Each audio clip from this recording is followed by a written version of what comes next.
स्वागत है दोस्तों आपका फिर से इजी लर्निंग की एक नई वीडियो में।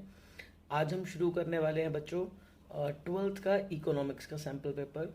आप में से जिसने भी अभी तक चैनल को सब्सक्राइब नहीं किया है, मेरी उन सभी से रिक्वेस्ट है कि प्लीज़ चैनल को सब्सक्राइब कीजिए। अगर आपको मेरी वीडियो पसंद आती है तो वीडियो को लाइक कीजिए, अपने दोस्तों के साथ शेयर कीजिए और बेल आइकन को प्लीज़ प्रेस कर दीजिए ताकि आपको टाइमली मेरी वीडियो का नोटिफिकेशन मिल सके। चलिए बच्चों शुरू करते हैं फर्स्ट क्वेश्चन के साथ में। फर्स्ट क्वेश्चन कह रहा है which of the following is the correct measure of primary deficit. Primary deficit budget निकालने का तरीका होता है बेटा fiscal deficit minus interest payment.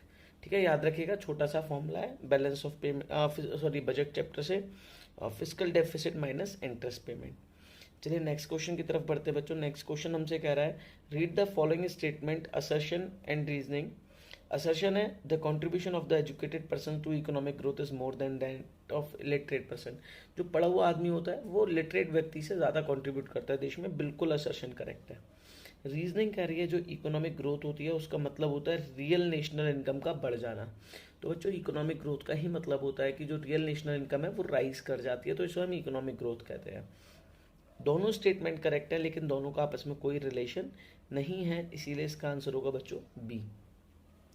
चलिए नेक्स्ट क्वेश्चन की तरफ बढ़ते हैं बच्चों। नेक्स्ट क्वेश्चन है हमारा क्वेश्चन नंबर 3। क्वेश्चन नंबर 3 हमसे कह रहा है बच्चों read the following statement carefully and choose the correct alternative from the following. ठीक है, हमें इसमें से करेक्ट स्टेटमेंट को चुनना है। पहला स्टेटमेंट है expenditure on the collection of taxes capital expenditure. देखिए बच्चों ध्यान से समझते हैं, जब हम बजट की बात करते हैं तो रेवेन्यू दो तरीके के कंपोनेंट्स हैं, एक्सपेंडिचर एंड रिसिप्ट्स। जो भी दो तरीके के होते हैं, रेवेन्यू एंड कैपिटल। जब पैसा फ्री में खर्च होता है यानी असेट और लायबिलिटी पे कोई असर नहीं होता तो वो रेवेन्यू एक्सपेंडिचर होते हैं। जबकि पैसा अगर खर्च हो तो असेट और लायबिलिटी पर असर पड़ जाए गवर्नमेंट के द्वारा तो वो कहलाता है कैपिटल एक्सपेंडिचर। देखो बेटा जो टैक्स कलेक्शन है, टैक्स कलेक्शन से कोई असेट खत्म नहीं होती, सॉरी क्रिएट नहीं होती है, इसलिए कैपिटल एक्सपेंडिचर नहीं है, ये करंट एक्सपेंडिचर है, इसलिए स्टेटमेंट 1 गलत है। इससे कह रहा है कि असेट रिड्यूस हो जाती है तो ये भी गलत, इसका मतलब दोनों स्टेटमेंट गलत है। नेक्स्ट क्वेश्चन की तरफ बढ़ते हैं बच्चों, हम लोग अपने नेक्स्ट क्वेश्चन पे जाते हैं। फोर्थ क्वेश्चन हमारा कह रहा है what does the budget government budget represent. Government budget क्या बताता है?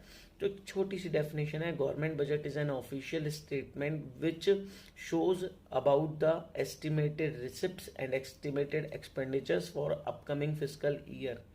ठीक है, यानी एस्टिमेटेड रिसिप्ट और एस्टिमेटेड एक्सपेंडिचर को बताता है।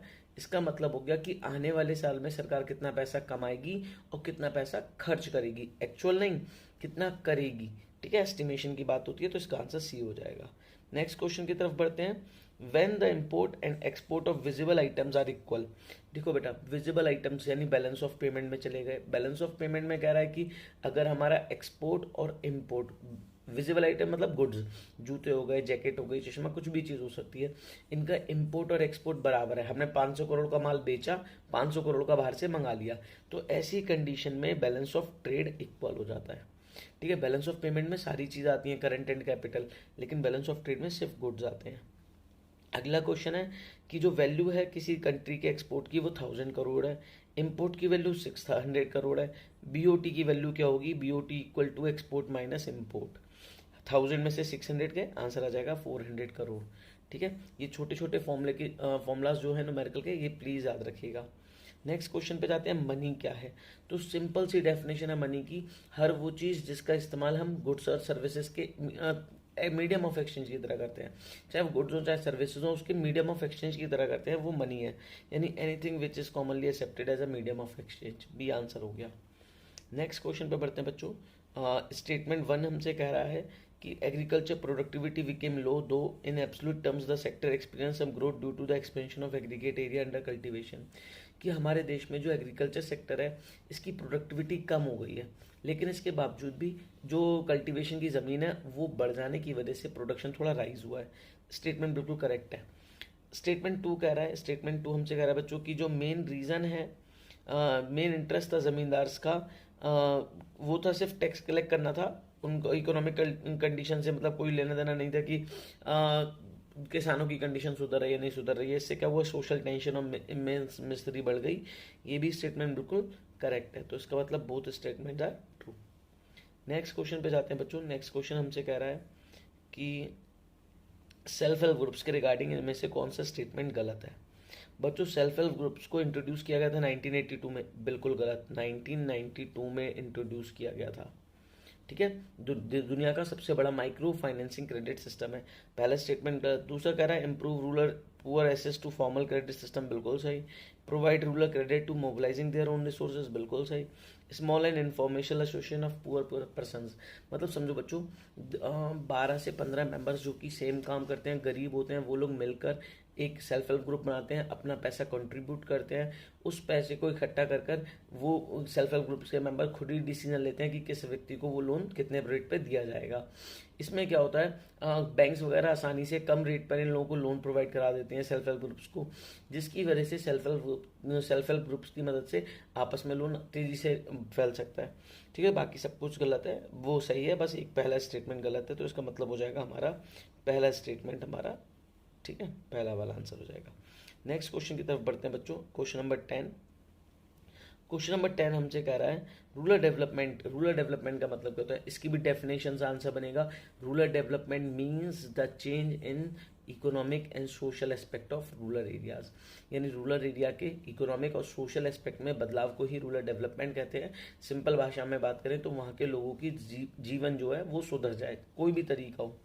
ठीक है, तो इसका बेस्ट आंसर हो जाएगा everything that rises quality of life of rural areas, D answer. Next question पे बढ़ते हैं बच्चों। नेक्स्ट क्वेश्चन है रेवेन्यू बजट इंक्लूड्स। ठीक है, बजट दो तरीके का होता है, कैपिटल और रेवेन्यू, नाम से सब कुछ है।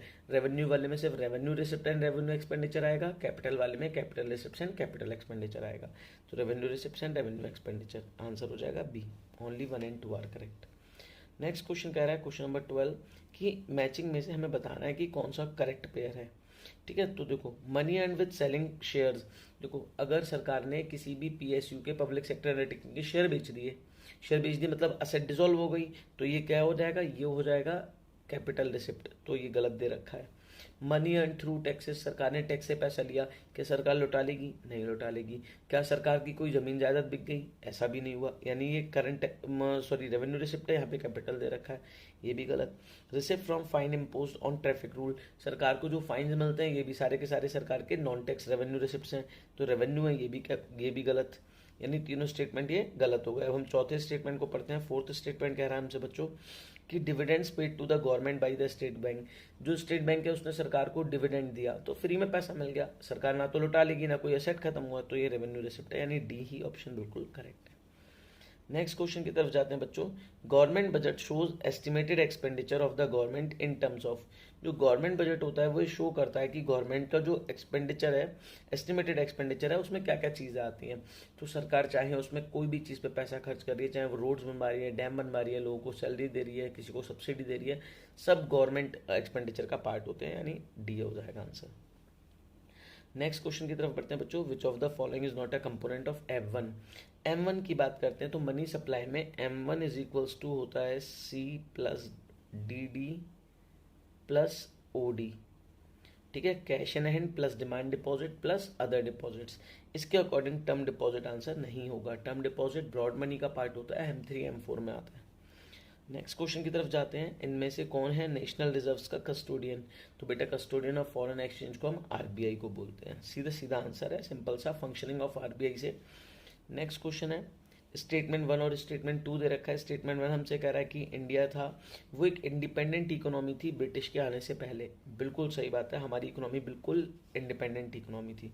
फिर कह रहा है जो स्टेटमेंट 2 है कि India was particularly known for its handicraft industries in field of cotton and silk, textile, metal and precious stone, कि हमारा handicraft industry, cotton, silk, textile, metal, precious stone दुनिया भर में बहुत पॉपुलर था, तो ये भी स्टेटमेंट बिल्कुल करेक्ट, इसका मतलब बोथ स्टेटमेंट करेक्ट है।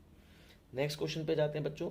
स्टेटमेंट 1 कह रहा है कि जो फाइनेंशियल सेक्टर है इंडिया का उसे नाबार्ड रेगुलेट कर रही है, बिल्कुल गलत, RBI रेगुलेट करती है। नाबार्ड क्या करती है, नाबार्ड रूरल क्रेडिट की एपेक्स बॉडी, यानी रूरल रीजन में जितने भी क्रेडिट बनेगा उन सब में सबसे एपेक्स बॉडी हमारी नाबार्ड है। ठीक है, नाबार्ड 1872 में बनी थी, 1982 में, याद रखिएगा, कुछ ईयर्स हमें बहुत याद रखने हैं।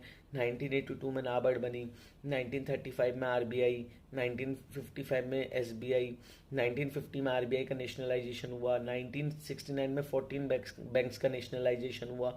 ये वो इंपॉर्टेंट टर्म्स हैं जो काम रखनी है। जैसे इंडस्ट्रियल एक्ट 1951 में आया, आईपीआर 1956 में आया, एमआरटीपी एक्ट 1969 में आया। ये कुछ डेट्स हैं जो ज़रूर याद रखिएगा।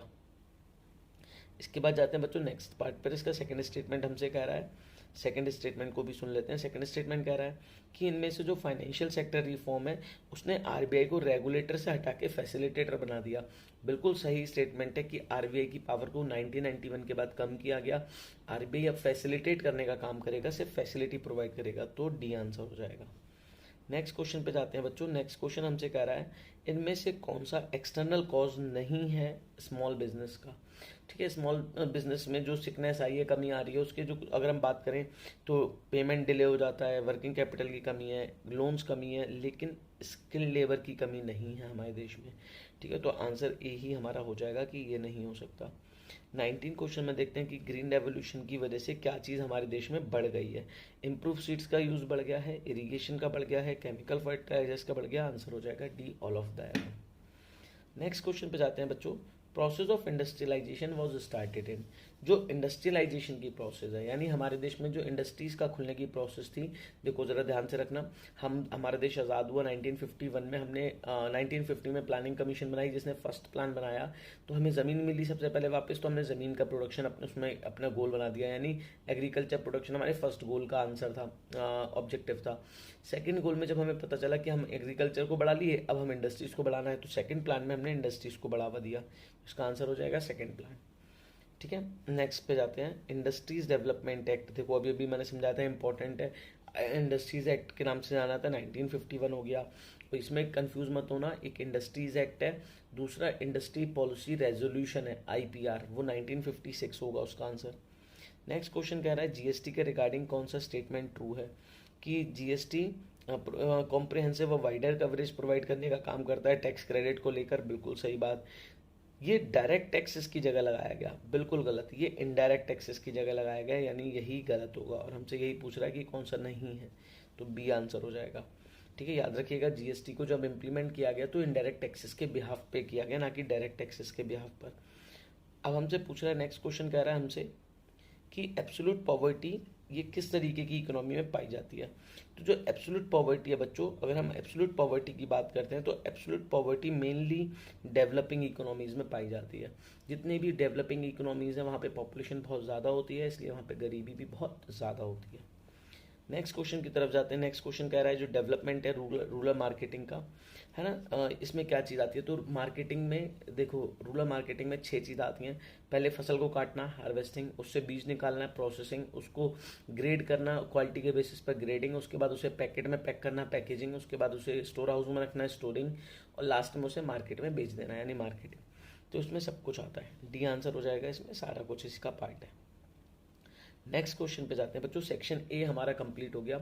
अगर आपको यहाँ तक कुछ भी नया सीखने को मिल रहा है, अगर आपको लग रहा है कि हाँ आपको मज़ा आ रहा है इकोनॉमिक्स पढ़ने में, प्लीज़ वीडियो को लाइक ज़रूर कीजिए। आप लोग वीडियो देखते हो, व्यूज़ अभी इनिशियल शुरू हुए हैं, मैंने अभी यूट्यूब पे आया हूँ, लेकिन प्लीज़ मुझे भी तो मोटिवेशन चाहिए होगा ना। मैं डेली आपके लिए एक सैम्पल पेपर लेकर आता हूँ, 10th स्टूडेंट्स के लिए भी और 12th के लिए भी। मैं डेली मैनेज करता हूँ कि रात को वीडियो शूट करना, तो मुझे भी थोड़ा मोटिवेशन चाहिए। प्लीज़ बच्चों, आप जितना शेयर कर सकते हो वीडियो को शेयर करो, चैनल को सब्सक्राइब करो, और अगर कोई भी क्वेरी किसी भी क्वेश्चन से रिगार्डिंग आती है तो आप प्लीज़ कमेंट में पूछो मुझसे, क्योंकि जब आप पूछोगे मुझे लगेगा आपने कुछ पढ़ा है, कुछ सीखा है। ठीक है, नेक्स्ट क्वेश्चन की तरफ जाते हैं बच्चों। हमारा नेक्स्ट क्वेश्चन है, read the following statement carefully and choose the correct alternative. ठीक है, इनमें से स्टेटमेंट की बात करते हैं। एंटरटेनमेंट टैक्स एक डायरेक्ट टैक्स है, बिल्कुल गलत। एंटरटेनमेंट टैक्स एक इनडायरेक्ट टैक्स है। देखो, जो भी व्यक्ति एंटरटेनमेंट सर्विसेज प्रोवाइड करता है उसके ऊपर जीएसटी टैक्स लगता है, लेकिन वो जीएसटी खुद पे नहीं करता, वो क्या करता है, उसे अपने क्लाइंट्स के बिल्स में डालता है। तो डायरेक्ट टैक्स नहीं है, यानी इसका इम्पैक्ट और इंसिडेंस दो अलग अलग लोगों पे पड़ेगा, यानी पड़ा मुझ पर, पे किसी और को करना पड़ा। तो स्टेटमेंट 2 करेक्ट है, स्टेटमेंट 1 गलत है। नेक्स्ट क्वेश्चन पे जाते हैं। क्वेश्चन कह रहा है कि असर्शन रीजनिंग का ही क्वेश्चन है। गवर्नमेंट ने क्या करा, डेवलपमेंट प्रोजेक्ट्स पर जो अपने एक्सपेंडिचर है उसे बढ़ा दिया, जैसे हेल्थ और एजुकेशन पे अपने खर्चे को बढ़ा दिया। रीजनिंग कर रही है ऐसा कर कर सरकार गरीब और अमीर के बीच के गैप को दूर कर देगी। बिल्कुल सही है, दोनों स्टेटमेंट करेक्ट है, सही एक्सप्लेनेशन है। क्यों बच्चों? क्योंकि सरकार हेल्दी रखकर और एजुकेशन पे पैसा खर्च करके human development create, human capital formation करेगी। ह्यूमन कैपिटल बन जाएंगे तो लोगों की प्रोडक्टिविटी बढ़ेगी, जिससे अमीर और गरीब के बीच का गैप कम हो जाएगा। तो इसका मतलब ए आंसर हो जाएगा इसका, assertion and reasoning both are true. Next question पे जाते हैं बच्चों। इसके बाद नेक्स्ट क्वेश्चन हमसे कह रहा है, question number 27, which of the following is correct in case of revenue expenditure. Revenue expenditure मतलब ऐसा पैसा जो खर्च हो गया लेकिन असेट और लाइबिलिटी नहीं में होगी, ना असेट बनेगी ना लाइबिलिटी रिड्यूस होगी। इट रिड्यूसेस द लाइबिलिटी, बिल्कुल गलत। It does not create any asset, बिल्कुल सही। तो आंसर हो जाएगा बी, इससे कोई भी एसेट नहीं बनता। नेक्स्ट क्वेश्चन हमसे कह रहा है, क्वेश्चन नंबर 28 बच्चों, 28 की तरफ जाते हैं। देखिए 28 क्वेश्चन एक डाटा के बेसिस वाला डाटा है, क्वेश्चन है, इंपॉर्टेंट क्वेश्चन है, जरा ध्यान से देखिएगा। कह रहा है कि एक्सपोर्ट की वैल्यू दे दी, इंपोर्ट की दे दी, non factor services, unilateral transfers और इनकम, और हमसे पूछा है कि करंट अकाउंट का बैलेंस निकालो। तो बच्चों करंट अकाउंट का बैलेंस निकालने का तरीका होता है balance of trade plus balance of invisible goods. Balance of trade को यहाँ से निकाल लेंगे, 300 में से 250 गए, माइनस का 50 आंसर आएगा। एक्सपोर्ट माइनस इम्पोर्ट कर और इन तीनों को जोड़ लो, इन तीनों को जोड़ने के बाद यानी 450 आंसर आएगा बैलेंस ऑफ इनविजिबल गुड्स का। बैलेंस ऑफ इनविजिबल गुड्स और बैलेंस ऑफ ट्रेड को आप जोड़ लोगे तो आपका बैलेंस ऑफ करंट अकाउंट आ जाएगा, जिसकी वैल्यू होगी 400 करोड़। ठीक है, नेक्स्ट क्वेश्चन की तरफ बढ़ते हैं बच्चों। क्वेश्चन नंबर 29, देखिए क्वेश्चन नंबर 29 भी कॉन्सेप्चुअल क्वेश्चन है। कह रहा है supply of money is a stock concept. Money supply stock concept होती है क्योंकि पॉइंट ऑफ टाइम पे मेजर की जाती है। जैसे अगर मान के चलो मैं अभी पूछूंगा किसी से कि बताओ हमारे देश की मनी सप्लाई कितना है, तो वो क्या बोलेगा, सर इस पॉइंट ऑफ टाइम पे 40 लाख करोड़ है ना, या 20 लाख करोड़ है। तो पॉइंट ऑफ टाइम पे होती है, स्टॉक कॉन्सेप्ट है। कह रहा है इसमें मनी का वो स्टॉक नहीं आता जो गवर्नमेंट के पास होता है, बिल्कुल सही बात, इसमें कोई रिजर्व नहीं आते। कह रहा है फिर इसमें वो स्टॉक नहीं आता जो बैंकिंग सिस्टम के पास रिजर्व होता है, बिल्कुल सही, कोई रिजर्व नहीं आते। तो तीनों स्टेटमेंट बिल्कुल करेक्ट है। ठीक है, इसको हमारा आंसर हो जाएगा डी, तीनों स्टेटमेंट बिल्कुल करेक्ट है। 30th क्वेश्चन है असर्शन रीजनिंग का, कह रहा है it if the reserve ratio is 25% prevailing as per current condition then the money multiplier will be 4%। बच्चों मनी मल्टीप्लायर का फॉर्मूले का अगर हम सॉल्व करेंगे तो मनी मल्टीप्लायर के इक्वल टू 1/LRR होता है, और 1/25% को सॉल्व करेंगे 4 ही आंसर आएगा। तो असर्शन बिल्कुल करेक्ट है। रीजनिंग पे जाते हैं। Money multiplier is a process by which the commercial bank create credit based upon the reverse reserve ratio and initial deposit. ये भी बिल्कुल सही बात कह रहा है कि मनी मल्टीप्लायर वो प्रोसेस जिससे कमर्शियल बैंक लोन वो क्रेडिट बनाने या मनी बनाने का काम करते हैं। लेकिन दोनों स्टेटमेंट में कोई भी आपस में कनेक्शन नहीं है, इसलिए आंसर होगा बी।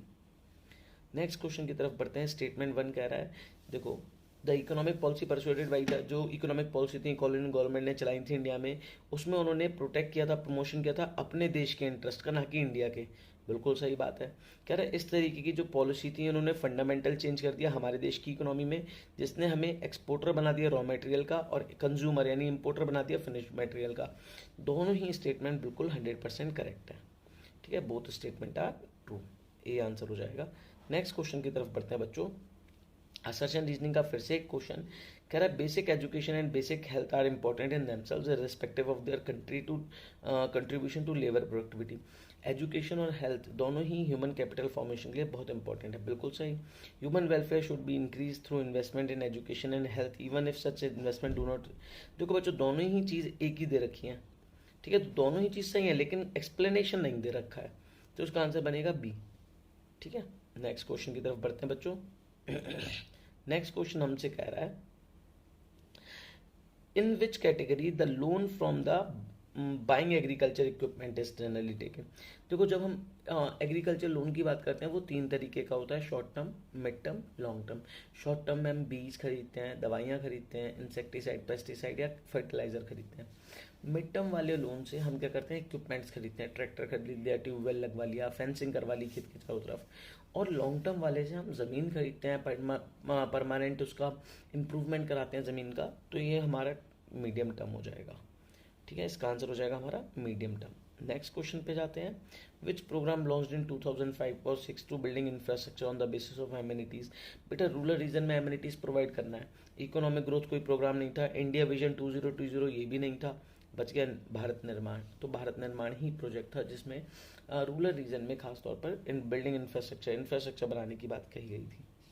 क्वेश्चन नंबर 35 देखिए, ये हमें ग्राफ दे रखा है। 35 में हमें दो चीज़ों का नंबर ऑफ दे रखे हैं। ये हो गए रूरल रीजन के, ये हो गए अर्बन रीजन के। कह रहा 1990s के समय पर, सॉरी एक सेकेंड, कह रहा 1990s के समय पर जो एब्सोल्यूट नंबर है पुअर्स का वो डिक्लाइन हो रहा था। बच्चों रूरल रीजन में डिक्लाइन होगा, क्यों? क्योंकि रूरल रीजन से लोग शहर में आएंगे गांव की तरफ, और कहाँ पर बढ़ेगा? अर्बन रीजन में। आंसर हो जाएगा ए। ठीक है, इसमें तो हमें ग्राफ की भी ज़रूरत नहीं पड़ती, हम ऐसे ही आंसर लगा सकते थे, लेकिन हमें ज़रूरत है। देखो बच्चों ग्राफ दे रखा है तो एक बार प्लीज़ आप लोग उसको चेक करिएगा वीडियो को पॉज करिए, एक बार ग्राफ को रीड करिए ताकि आप बेसिकली समझ सको। अगला क्वेश्चन कह रहा है कि expenditure as a relief to the flood victims is a non plan expenditure. देखो क्या पहले से पता होता है कि बाढ़ आने वाली है, कितने लोगों को नुकसान होगा? पहले से पता नहीं होता, तो नॉन प्लान एक्सपेंडिचर है, बिल्कुल सही। फिर कह रहा है it is not related to plan and programme of the government, बिल्कुल सही, इसीलिए तो नॉन प्लान है, इसलिए इसका आंसर हो जाएगा ए। नेक्स्ट क्वेश्चन पे जाते हैं बच्चों। नेक्स्ट क्वेश्चन हमसे कह रहा है, देखो ये अर्थ है, अर्थ पे दो लोग एक ही समय पे अलग अलग देश के बिलोंग करने वाले एक साथ क्या कर रहे हैं? एक साथ दो जगहों पे बैठकर काम कर रहे हैं। तो किस चीज़ को दिखा रहा है? देखो यहाँ की कोई कंपनी है, यहाँ की कंपनी ने पैसा फंड कर कर यहाँ पे अपने काम करा लिया, तो ये आउटसोर्सिंग का एग्जाम्पल है। देखो यहाँ पे कुछ बच्चे ऐसे हो सकते हैं जो यहाँ पर इसको उससे रिलेट कर लेंगे ग्लोबलाइजेशन से। बच्चों ग्लोबलाइजेशन में दो इकोनॉमी आपस में इंटरेक्ट करेंगी, ना कि दो जगह के लोग कंप्यूटर से इंटरेक्ट करेंगे। यहाँ पे क्या दिखा रहा है कि बड़ी बड़ी कंपनीज हैं वो अपने यहाँ से टेक्नोलॉजी को आउटसोर्स कर देती हैं दूसरे देश में, वहाँ पे फिर दो देशों में बैठ के लोग एक साथ काम कर रहे हैं। नेक्स्ट क्वेश्चन में दिखा रहा है 38 नंबर है, कह रहा है इस बार ग्राफ के अकॉर्डिंग अगर हमसे पूछ रहा है कि ड्यूरिंग द 1973 से लेकर यहाँ तक में उड़ीसा, मध्य प्रदेश, बिहार और किस स्टेट में पॉवर्टी का लेवल कम नहीं हुआ है? ठीक है, पॉवर्टी का लेवल इतना ज़्यादा कम नहीं हुआ है। तो इसके लिए बच्चों हमें ग्राफ ही देखना पड़ेगा। हम वापस ग्राफ को ओपन करते हैं, ग्राफ पर आते हैं। देखो बच्चों ग्राफ में हमें दिखा रखा है, एक तो बिहार का नहीं हुआ, ये रही हमारी देश की पॉवर्टी लाइन, ये हमारा दे रखा है, एक सेकेंड मैं थोड़ा बड़ा करके दिखाता हूँ आपको, ज़रा ध्यान से देखिएगा। बिहार का दे रखा है, ये मध्य प्रदेश दे रखा है, महाराष्ट्र दे रखा है, उड़ीसा दे रखा है और यूपी। तो हमें बिहार दे रखा था, उड़ीसा ऑप्शन में था, मध्य प्रदेश था, यानी महाराष्ट्र और यूपी में से कोई भी इसका आंसर हो सकता है। ऑप्शन में अगर हमें दे रखा हो तो यूपी दे रखा है, तो इसलिए हमारा आंसर हो जाएगा यूपी। महाराष्ट्र होता तो महाराष्ट्र, बोथ हो जाते हैं आंसर। नेक्स्ट क्वेश्चन पे जाते हैं, असर्शन रीजनिंग का क्वेश्चन है बच्चों। असर्शन कह रहा है कि रिफॉर्म पीरियड में इंडिया का जो एग्रीकल्चर था वो डिक्लाइन हुआ था। बिल्कुल सही बात है, क्योंकि उस समय पे हमारे एग्रीकल्चर सेक्टर को एक तरीके से देखा जाए तो पूरी इग्नोर कर दिया गया था। फिर कह रहा है कि रीजनिंग में रिफॉर्म पीरियड में जो इंडस्ट्रियल सेक्टर था उसमें फ्लक्चुएशंस आए थे, लेकिन सर्विस सेक्टर डिक्लाइन हो गया। बच्चों आज तक कभी आपने सुना है कि सर्विस सेक्टर रिफॉर्म पीरियड में डिक्लाइन हो जाए? इसका मतलब रीजनिंग बिल्कुल गलत है, और ऐसा कभी भी फंसेगा तो आंसर होगा सी, असर्शन करेक्ट है और रीजनिंग गलत है। नेक्स्ट क्वेश्चन पे जाते हैं, question number 40। Question number 40 assertion reasoning का ही एक क्वेश्चन है। क्वेश्चन कह रहा है कि लिबरलाइजेशन ऑफ ट्रेड है, यानी ट्रेड को आज़ाद किया गया, इन्वेस्टमेंट रिजाइम को आज़ाद किया गया। इसने क्या करा? हमारे देश में इंटरनेशनल कॉम्पिटिटिवनेस को बढ़ा दिया बेसिकली। बिल्कुल सही बात है, इससे ये बिल्कुल सही हुआ था। The aim was also to promote the efficiency of local industries and adoption of modern technology. ये इसलिए भी था ताकि हमारी लोकल इंडस्ट्रीज और इम्प्रूव हो जाएं, मॉडर्न टेक्नोलॉजी को अडॉप्ट कर लें। बिल्कुल सही, असर्शन भी सही, रीजनिंग भी सही और सही एक्सप्लेनेशन है, इसीलिए तो किया गया था ये लिबरलाइजेशन। ठीक है, तो इसका आंसर हमारा ए हो जाएगा। 41 पे जाते हैं। कोविड-19 के टाइम पीरियड में दे रखा है कि सेंट्रल बैंक है उसने पहले अपने डिफेंस में खर्चे को कम करा, है ना, पॉलिसी के इंटरेस्ट रेट को कम कर दिया। और जो आगे दे रखा है कि बैंक ऑफ इंग्लैंड है उसने पॉलिसी रेट को कम कर दिया, उसको कम करने, यानी मतलब बेसिकली पॉलिसीज़ को कंट्रोल करने की बात की जा रही है। जब भी किसी भी देश की सेंट्रल बैंक अपनी पॉलिसीज़ को चेंज करती है तो उसका मेन मोटिव होता है क्रेडिट को कंट्रोल करना। ऑप्शंस को देख के समझते हैं कि कौन से फंक्शन को बता रहा है, पूछ रहा है हमसे कि कौन सा फंक्शन बताया सेंट्रल बैंक का, तो सीधा सीधा आंसर हो जाएगा क्रेडिट कंट्रोल। ठीक है, अगर कभी भी RBI SLR, CRR, bank rate, reverse repo rate या रेपो रेट किसी को भी बढ़ाती है या घटाती है तो सीधा सा मैटर है कि वो क्या कर रही है, क्रेडिट को कंट्रोल करना चाह रही है। नेक्स्ट क्वेश्चन पे जाते हैं, 42 question. Calculate the legal reserve ratio. हमें LRR की वैल्यू निकालनी है बच्चों। इस तरीके के हम क्वेश्चंस कई बार कर चुके हैं, ध्यान से समझिएगा बच्चों। इस तरीके के क्वेश्चन को कैसे सॉल्व किया जाता है, total deposit equal to 1/LRR multiply by initial deposit. यहाँ पे 1600 कर लीजिए इक्वल टू 1/LRR कर लीजिए, इधर कर लीजिए 200 से ये कट जाएगा, यहाँ से चला जाएगा 8, और जब हम 8 LRR को अपोज करेंगे तो LRR इक्वल टू आ जाएगा रेसिप्रोकल करने के बाद 1/8 आ जाएगा। 1/8 को जब सॉल्व करेंगे तो आंसर आएगा 12.5, तो इसका आंसर हो जाएगा ए। ठीक है, नेक्स्ट क्वेश्चन की तरफ जाते हैं। देखिए मैंने आपको बोला था कि इंपॉर्टेंट डेट्स आ सकती हैं और वो डेट्स आ गई हैं। देखो नाबार्ड कब बना, 1982 में, तो पहला गलत है। दूसरा कह रहा है RBI कब बनी, RBI बनी 1935 में, दूसरा भी गलत है। तीसरा कह रहा है national development misprint council NDC। देखो बेटा 1950 में बनी थी हमारी प्लानिंग कमीशन, 1951 में इसने प्लान बनाया और 1952 में की प्लानिंग कमीशन प्रॉपर काम कर रही है। इसके लिए उसके ऊपर एक अथॉरिटी बना दी जिसका नाम था NDC। 1952 बिल्कुल सही है। IDBI 1980s में थी, नहीं। आप लोगों से क्वेश्चन, IDBI कब सेटअप की गई थी, आप लोगों को बताना है। ठीक है, कमेंट में मैं आप लोगों को पर्सनली आपको आंसर रिप्लाई करूंगा जिसका भी आंसर सही होता है। नेक्स्ट क्वेश्चन पे आते हैं, lender to the last resort का मतलब क्या होता है। देखो बेटा जब RBI lender to the last resort का मतलब करती है, इसका मतलब होता है वो कमर्शियल बैंक की मदद करना चाह रही है जब कोई और करने के लिए तैयार नहीं है, यानी central bank coming to rescue the other banks in terms of financial crisis. Next question कह रहा है कि असर्शन रीजनिंग है, डाइवर्सिफिकेशन टुवर्ड्स न्यू एरियाज की जो डाइवर्सिफिकेशन है वो एग्रीकल्चर सेक्टर में रिस्क को कम तो करता ही है, इसके अलावा सस्टेनेबल लिवलीहुड प्रोवाइड करता है। बिल्कुल सही बात है। जैसे अगर आप खेती के अलावा वहाँ पर एनिमल हस्बेंड्री कर लोगे, है ना, हॉर्टिकल्चर कर लोगे, इस तरीके से क्या होगा, आपका रिस्क है वो कम हो जाएगा। फिर कह रहा है as agriculture is already over crowded a major portion, the increasing labour force needs to find alternate employment opportunity in other farm sectors. कि जो एग्रीकल्चर सेक्टर है, एग्रीकल्चर सेक्टर ओवर क्राउडेड हो गया है, इसलिए दूसरी जगह पर अपॉर्चुनिटी मिल जाएगी काम करने की। दोनों ही बिल्कुल सही हैं, इसलिए इसका आंसर हो जाएगा ए। ठीक है, इसका आंसर बनेगा फिर ए। इस तरीके असर्शन रीजनिंग को बच्चों आप वीडियो को पॉज करिएगा, एक बार प्रॉपर तरीके से खुद से पढ़ने का ट्राई करिएगा कि आप पढ़ के खुद से कर सको। नेक्स्ट क्वेश्चन देखते हैं। ये जो क्वेश्चन कह रहा है हमसे, the cause of poverty lie in the institutional and social factor that mark the life of poor. कि जो गरीबी का कारण है वो इंस्टीट्यूशनल और सोशल फैक्टर्स पे ही डिपेंड करता है। बिल्कुल सही बात है। फिर कह रहा है 70% इंडियंस थे वो एग्रीकल्चर सेक्टर में लगे हुए थे एग्रीकल्चर ब्रिटिश पीरियड में। बिल्कुल सही है, दोनों ही चीज़ बिल्कुल सही है, लेकिन दोनों का आपस में कोई इंटर रिलेशन नहीं है, इसलिए आंसर बनेगा बी। बच्चों नेक्स्ट क्वेश्चन की तरफ जाते हैं। नेक्स्ट क्वेश्चन हमसे कह रहा है, क्वेश्चन नंबर 47 मैचिंग के बारे में पूछ रहा है। देखो बेटा इनमें से कौन सा करेक्ट पूछ रहा है। तो 5 year plan, first 5 year plan 1951 में आया था, तो पहला वाला गलत हो जाएगा। सेकंड 5 ईयर प्लान 1956 में आया था, बिल्कुल करेक्ट है।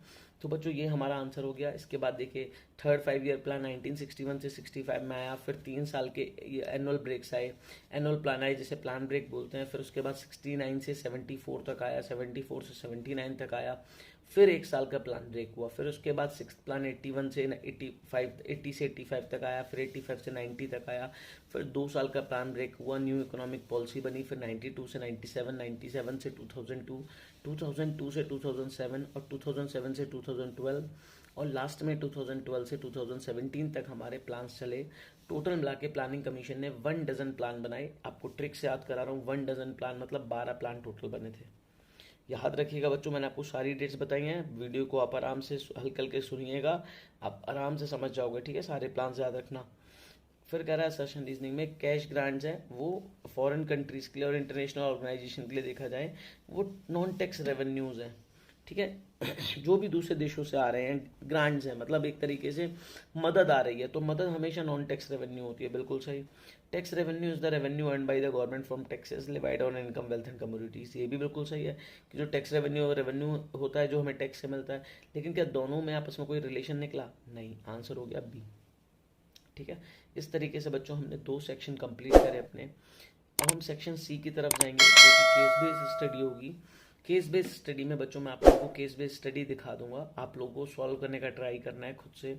जिस भी बच्चे ने विद एक्सप्लेनेशन अगर इसको सॉल्व कर दिया तो मैं अपनी तरफ से प्रॉमिस करता हूँ कि मैं उसे इकोनॉमिक्स का सैम्पल पेपर गिफ्ट करूँगा।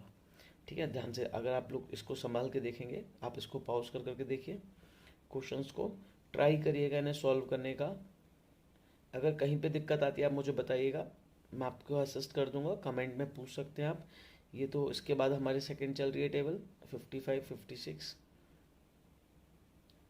57, 58। ठीक है, आप आराम से देखते जाइए ध्यान से। ये हो गया हमारे 60। ये बच्चों ये वाला जो टॉपिक है सेक्शन नंबर सी, इसके लिए मैं एक सेपरेट वीडियो बना दूंगा जिसमें सिर्फ और सिर्फ हम केस बेस्ड स्टडीज़ की ही स्टडी करेंगे। आज के सैम्पल पेपर में सिर्फ इतना ही। आप लोगों से फिर से सेम रिक्वेस्ट बच्चों, प्लीज़ चैनल को सब्सक्राइब कीजिए, वीडियो को लाइक कीजिए, और अगर आपको लगता है कि आपके किसी दोस्त को भी इससे मदद मिल सकती है तो उसके साथ में प्लीज़ वीडियो को शेयर कर दीजिए।